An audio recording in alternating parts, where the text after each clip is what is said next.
इस्लाम का नाम तो आप बार बार सुनते ही होंगे, लेकिन इस्लाम है क्या?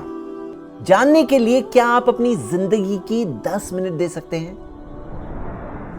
इस्लाम से चाहे आप मोहब्बत करते हो या चाहे आप नफरत करते हो, दोनों के लिए इस्लाम क्या है जानना जरूरी है। अगर आप जानना चाहते हैं आपकी जिंदगी का मकसद क्या है, अगर आप जानना चाहते हैं कि आपका मालिक क्रिएटर कौन है और असल रियल कामयाबी किसे कहते हैं, तो आपको इस वीडियो को एंडिंग तक जरूर देखना चाहिए। इस्लाम में वन गॉड का कंसेप्ट। इस्लाम कहता है कि सबका मालिक पालनहार एक ही है।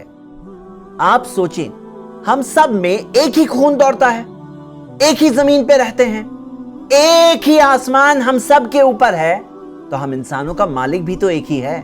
पूरी कायनात यूनिवर्स का बनाने वाला एक ही है, वही है हर चीज का मालिक। आप सोचो, एक छोटी सी गाड़ी में अगर 2 ड्राइवर्स हो जाएं, तो हर चीज दरहम भरम हो जाएगी। इस कायनात में अगर एक से ज्यादा चलाने वाले होते तो पूरा कंफ्यूजन हो जाता। इस्लाम कहता है कि उस पालनहार के जैसा कोई नहीं है। सोचें, ये बड़ी कायनात, आसमान और जमीन की हर चीज, हमारी अपनी बॉडीज, एक सेल के अंदर की पूरी डिजाइन, यहां तक आके डीएनए के अंदर की कोडिंग, सब ये बात की गवाही देते हैं कि इनका क्रिएटर है और वो क्रिएटर बहुत इल्म वाला है, बहुत ताकत वाला है, कंट्रोल वाला है, बिल्कुल परफेक्ट है, उसके जैसा कोई नहीं है। इंसानों की ये आदत होती है कि जब किसी की तारीफ करते हैं तो उस इंसान को गॉड का दर्जा दे देते हैं, लेकिन हकीकत तो यह है कि हम इंसान एक टाइम पर 2 लोगों की भी बात नहीं सुन सकते हैं। ऊपर वाला तो करोड़ों की पुकार सुनता है।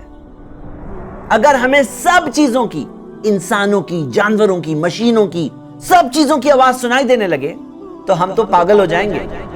ऊपर वाला तो सबको सुनता है, दिलों की पुकार सुनता है, गूंगे की पुकार सुनता है। ऊपर वाले जैसा तो कोई नहीं है, उसके बराबर भी कोई नहीं, उस जैसा भी कोई नहीं है। तो इबादत किसकी होनी चाहिए?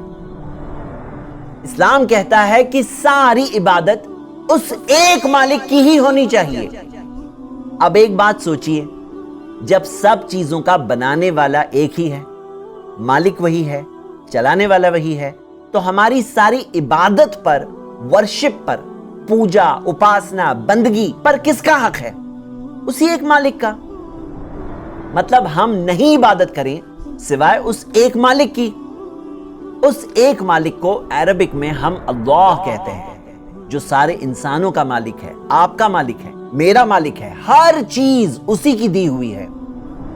इसी चीज से जिंदगी में सुकून मिलता है, पीस ऑफ माइंड मिलता है। एक मिसाल है, आप सोचिए, अगर एक शख्स है जिसका एक बॉस है, उसे एक बॉस की बात सुननी है, और एक और शख्स है उसके 10 बॉसेस हैं, सब अलग अलग डायरेक्शन देते हैं, दोनों में से किसके पास पीस ऑफ माइंड होगा? हमें सिर्फ उसी की इबादत करनी चाहिए, वर्शिप करनी चाहिए, और जो इबादत भी हम करते हैं सिर्फ उसी की खुशी के लिए करना चाहिए। हां, अच्छे नेक इंसान होते हैं जिनसे हम अच्छी चीजें सीख सकते हैं, वो हमारे लिए इंस्पिरेशन है, लेकिन वर्शिप उनकी भी नहीं, इबादत उनकी भी नहीं, उनके बनाने वाले की होनी चाहिए। एक ऐसा गुनाह जो हरगिज माफ नहीं होगा। आप सोचो, जब सब कुछ उस एक मालिक का दिया हुआ है और हम इबादत किसी और की करें, वर्शिप किसी और की करें, हम दूसरों को उसका पार्टनर बनाएं जबकि उसका कोई पार्टनर नहीं, तो ये कितनी गलत बात है। ये तो ऐसा है जैसे कि उस एक मालिक के साथ गद्दारी किए। उसकी जमीन पर रहते हैं, उसका दिया हुआ खाना खाते हैं, सारी नेमतें उसकी दी हुई, और हम इबादत करें, वर्शिप करें दूसरों की। ये इस जमीन पर होने वाला सबसे बड़ा अपराध, अनफॉरगिवेबल सिन है कि हम उस एक मालिक के साथ दूसरों को शरीक करें, पार्टनर्स बनाएं। एक ऐसा गुनाह है जो कभी माफ नहीं होगा। मौत के बाद زندگی۔ اسلام سکھاتا ہے کہ مرنے کے بعد زندگی ہے۔ یہ زندگی ایک ایگزام ہے اور ایگزام کا رزلٹ تو آنا ہی ہے۔ مرنے کے بعد ہمارا رزلٹ آئے گا۔ آپ سوچو، جس نے ہمیں پہلی بار بنایا، کیا اس کے لیے ہمیں پھر سے بنانا کوئی مشکل کام ہے؟ جس نے اتنی بڑی دنیا بنائی، اتنی بڑی کائنات بنائی، یونیورس کو بنایا، کیا وہ ہمیں پھر سے نہیں بنا سکتا؟ جو زمین کو سوکھ کر مردہ ہو جانے کے بعد اسے بارش کے ذریعے زندہ کر دیتا ہے اور زمین پھر ہری بھری ہو جاتی ہے، کیا وہ ہمیں پھر سے نہیں بنا سکتا؟ ایک دن آئے گا جس دن پورا انصاف ہوگا انسانوں میں، اچھوں کو اچھائی کا انعام ملے گا۔ جنت ایک ایسی جگہ جہاں ریئل خوشی ہے، جہاں ہمیشہ رہیں گے۔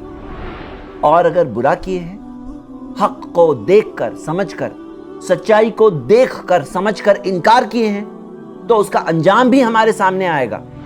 جہنم ایک ایسی جگہ جہاں موت ہر طرف سے آئے گی لیکن کوئی انسان نہیں مرے گا، جہاں سزا ہر طرف سے ملے گی لیکن ایک انسان پھر نہیں مرے گا۔ یہی سچائی سارے انسانوں تک پہنچانے کے لیے اوپر والے نے انسانوں میں سے ہی ایک انسان کو چنا۔ ایسے چنے ہوئے انسانوں کو رسول، پیغمبر، میسنجر، مارگدرشک بنائے۔ ان کے پاس فرشتوں کے ذریعے اللہ کا پیغام پہنچا اور انہوں نے انسانوں تک سچے پیغام کو پہنچایا۔ 1400 سال پہلے آخری پیغمبر محمد صلی اللہ علیہ وسلم کو عرب زمین پر بھیجا گیا۔ ایک ایسے انسان جنہوں نے زندگی میں کبھی جھوٹ نہیں کہا، امانت دار، ہائیسٹ لیول کا کیریکٹر رکھنے والے۔ آپ پوری زندگی دیکھ سکتے ہیں۔ میں آپ کو صرف ایک مثال دیتا ہوں۔ ان کا ایک بیٹا تھا، ابراہیم۔ ابراہیم کا بچپن میں ہی انتقال ہو گیا۔ جس دن انتقال ہوا اسی دن سورج گرہن ہوا۔ لوگ کہنے لگے کہ یہ سورج گرہن ابراہیم کی ہی موت کی وجہ سے ہوا ہے، سورج شوق میں ہے۔ سوچو، اگر کوئی جھوٹا انسان ہوتا تو ایسے موقع کو کیا جانے دیتا؟ اپنی بڑائی ثابت کرنے کے لیے یہ بات کہتا کہ ہاں، سورج میرے بیٹے کے انتقال پر گرہن کر رہا ہے، اور اپنی بڑائی ضرور ثابت کرتا۔ لیکن محمد صلی اللہ علیہ وسلم اللہ کے سچے رسول ہیں۔ انہوں نے لوگوں کے غلط بلیف کو کریکٹ کرتے ہوئے کہا کہ یہ سورج اور چاند گرہن نہیں کرتے کسی کی موت کی وجہ سے، نہ کسی کی زندگی کی وجہ سے۔ انہوں نے خود کی یا کسی اور انسان یا پتھر کی ورشپ، عبادت کی طرف نہیں بلایا۔ انہوں نے انسانوں کو صرف ایک مالک اللہ کی ورشپ کرنے کہا۔ خود تو انہوں نے بہت ہی کم، منیمم سے گزارا کیا، لیکن دنیا میں ایک بہت بڑا چینج لایا کہ آج تک ان کی ٹیچنگز کا اثر 200 کروڑ سے زیادہ مسلمان محسوس کرتے ہیں، اور انسانوں میں سب سے زیادہ محبت انہی سے کرتے ہیں۔ انہیں جو سب سے بڑا پروف دیا گیا ان کے پروفٹہڈ کا، وہ ایک کتاب ہے، قرآن۔ قرآن میں یہی پیور پیغام دیا گیا ہے کہ صرف ایک مالک ہے اور ہم سب کو صرف اسی کی عبادت کرنی چاہیے۔ 1400 سال چلے گئے، قرآن ویسے ہی پریزروڈ ہے، انچینجڈ، جیسے پروفٹ محمد صلی اللہ علیہ وسلم نے پہنچایا۔ اس کتاب میں 24 جگہوں پہ دیا ہے کہ تم اپنی عقل استعمال کرو، لعلکم تعقلون یا افلا تعقلون۔ ایک کتاب جس کی آیتیں، ورسز 23 سال کی مدت میں سچویشنز کے اعتبار سے اوپر والے کی طرف سے آئی، لیکن پھر بھی ایسی کوئی بھی 2 آیتیں نہیں ہیں جو آپس میں ایک دوسرے سے ٹکراتی ہیں۔ ایسی کئی چیزیں ہیں جو سائنس کو تو بعد میں پتا چلا، لیکن قرآن میں 1400 سال پہلے سے لکھی ہوئی ہے۔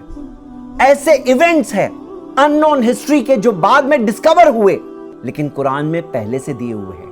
ایسی پیشن گوئیاں ہیں، پروفیسیز ہے جو بعد میں جا کے پوری ہوئی۔ دنیا کے پرابلمز کا سلیوشن ہے اس کتاب میں۔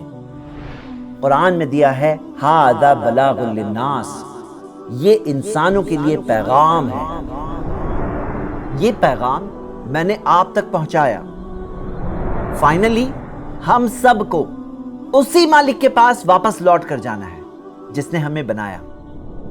ये वो रियलिटीज है जिससे कोई भी इंसान अगर ओपन माइंड से सोचे तो आसानी से समझ सकता है। इंसानों का मालिक एक ही है, हमारी सारी इबादत वर्शिप उसी के लिए होनी चाहिए। मरने के बाद जिंदगी है, एग्जाम का रिजल्ट यकीनन आने वाला है। प्रॉफेट मोहम्मद सल्लल्लाहु अलैहि वसल्लम सच्चे मैसेंजर अल्लाह के आ चुके हैं। कुरान इंसानों के लिए मालिक की तरफ से किताब है रहनुमाई के लिए। मैं आपको दावत देता हूं कि आप इन रियलिटीज को कबूल करें। ऊपर वाले का हम सब पर बहुत बड़ा एहसान है। यह हमारे तरफ से एक बेसिक शुक्रगुजारी है कि ऊपर वाले के बारे में सही बात जानकर हम आंखें बंद ना करें, बल्कि उन हकीकतों को कबूल करें। फायदा इसमें हमारा खुद का है, हमारे बच्चों का है, हमारी अगली पीढ़ी का है कि हम सही रास्ता जानकर उसे बताकर जाएं। मैं आपको दावत देता हूं कि आप अपनी मर्जी को अपनी मालिक की मर्जी के आगे सरेंडर करें। अरबिक वर्ड इस्लाम का मतलब है अपनी मर्जी को सरेंडर करना, और मुस्लिम एक ऐसा शख्स है जो अपनी मर्जी को अपनी मालिक की मर्जी के आगे सरेंडर करता है। अगर कोई शख्स सच्चे दिल से इस बात को मान ले और अपनी जुबान से कह दे और अपनी जिंदगी में कबूल कर ले, ला इलाहा इल्लल्लाह मुहम्मदुर रसूलुल्लाह, कि नहीं है कोई इबादत के लायक सिवाय उस एक मालिक अल्लाह के, और मोहम्मद सल्लल्लाहु अलैहि वसल्लम अल्लाह के सच्चे रसूल हैं, तो वो शख्स मालिक की नजरों में, ऊपर वाले की नजरों में मुस्लिम हो जाएगा। मैंने आप तक ये मैसेज पहुंचाया, फाइनली फैसला आपका है। मैं आपको एनकरेज करता हूं कि जिंदगी में जो सही बात आपको समझ में आए उसको जरूर कबूल करिए, क्योंकि हमारा अपने मालिक के पास वापस जाने का वक्त तो कभी भी आ सकता है।